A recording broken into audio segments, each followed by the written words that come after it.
Today I want to talk about fear. And before I start, I want to relate fear to a really life experience that will help you understand.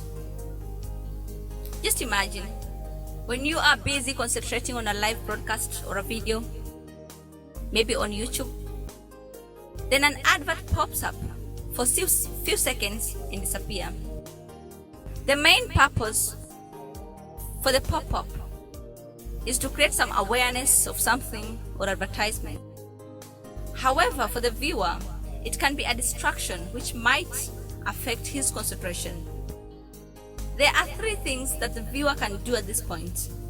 Either ignore the advert and stick to the broadcast, or divert his attention and find out more about the advert, or get the message and still continue with the broadcast. In the journey of life, walking towards your destiny, you're going to meet the three types of pop-ups. One that you can ignore and focus to your destiny, one that will divert your attention, and one that will teach you something and stick to your destiny. The pop-ups may present themselves in different forms, such as fear, sickness, discouragement, and many more. I want us to talk about fear. When you are just about to get into an interview, fear pops up.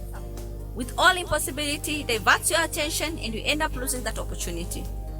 Fear pops up when you are just about to sit for your exams and diverts everything that you have revised to nothing and end up being a failure.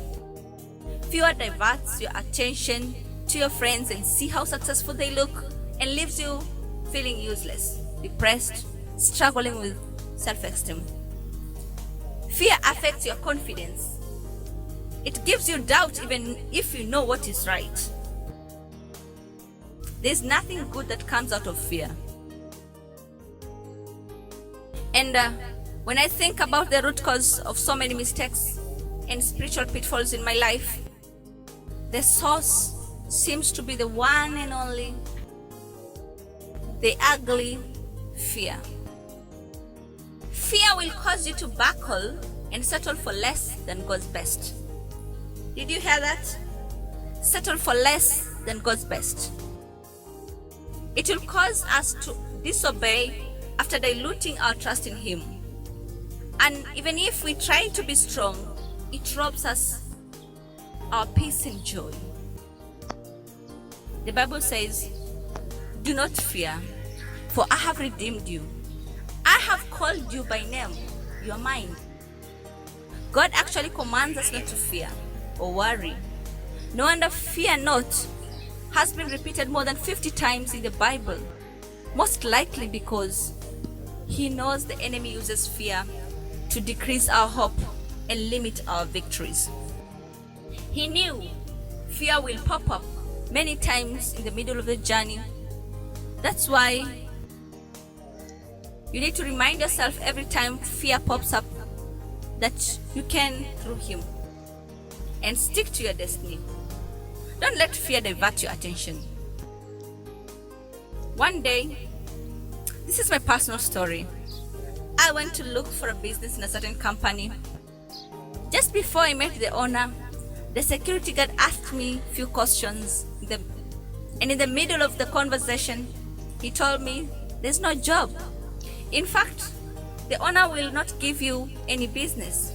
I mean, he can't trust you. I almost felt discouraged, but I realized it was a pop-up to divert me from the opportunity. I got confident. I said, "Let me hear from him," and I stepped in the office. Guess what? I got that business.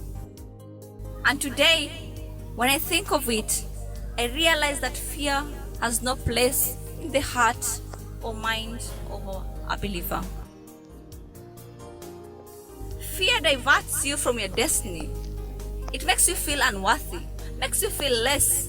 It affects your confidence and power to believe. But how do we overcome fear? First, identify your strengths and weak points.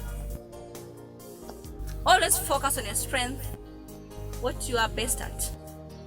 Second, identify what your fear is and face it. Because when you ignore your fear, it grows. But when you face it, it shrinks.